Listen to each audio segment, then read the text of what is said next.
আমি মৃত বলছি। এই ঘাসের জমিনের নিচে বহুকাল আগে ঘুমিয়ে যাওয়া এক মৃত বলছি। আমি যখন শৈশবের বালক, কতবার মনের উল্লাসে এখানে গড়াগড়ি খেয়েছি, ঘুমিয়েছি কতবার তারই আত্মা নেই। পাশে প্রজাপতির সংসার ছিল, ছিল জোনাকির মিছিল। আমি মৃত বলছি। এই ঘাসের জমিনের নিচে বহুকাল আগে ঘুমিয়ে যাওয়া এক মৃত বলছি। আমি যখন কৈশোর ডিঙিয়ে নতুন যৌবনে পা রেখেছি, এখানে আমি এক কন্যাকুমারীর ঘ্রাণ পেয়েছি। কত খুনসুটি, কত ন্যাড়া পোড়ার গল্প, কত বানভাসী মানুষের ছবি, চিৎকার চেঁচামেচি।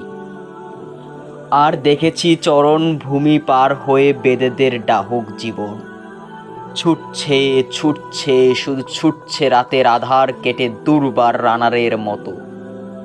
আমি মৃত বলছি। এই ঘাসের জমিনের নিচে বহুকাল আগে ঘুমিয়ে যাওয়া এক মৃত বলছি।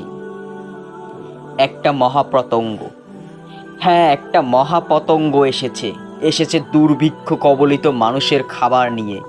আমি যখন দেখতে পেলাম, এ কি, আমি মৃতদের দলে পড়ে গেলাম। তোমরা কি কেউ বলতে পারো তবে কে ছিল এই মহাপতঙ্গ? কি ছিল তার পেটের ভিতর?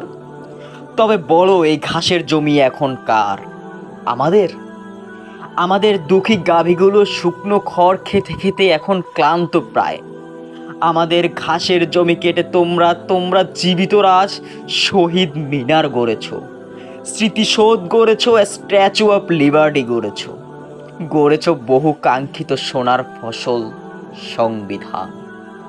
তবু কেন আমার পাশে ঘুমায় ভূমিহীন মানুষের মুখ? ওরা কি চিল, কাক, ভূখণ্ডবিহীন? তবে কেন ঘুমায় আমার পাশে যত বঞ্চিত মানুষের দল, যাদের ভূমি তোমাদের আজ খাদ্য, যাদের রক্ত তোমাদের আজ পিপাসার জল? আমাকে বলো এই শহীদ মিনার, এই স্মৃতিসৌধ, এই স্ট্যাচু অফ লিবার্টি শুধু কংক্রিটের স্তূপ? আমি মৃত বলছি। এই ঘাসের জমিনের নিচে বহুকাল আগে ঘুমিয়ে যাওয়া এক মৃত বলছি। তবে আসন্ন প্রতিটি গোরস্থান, প্রতিটি শ্মশান, প্রতিটি সমাধিক্ষেত্র প্রসব বেদনা নিয়ে বলে উঠবে বজ্র নিনাদ কণ্ঠে, আমি জননী, এই নাও দিলেম আমার রক্ত কবরী। এই দেখো আমার 84 লক্ষ জনির রুদ্রমূর্তি। কি করবে তখন তোমরা জীবিতরা? কেন গোরস্থান থাকবে না তখন?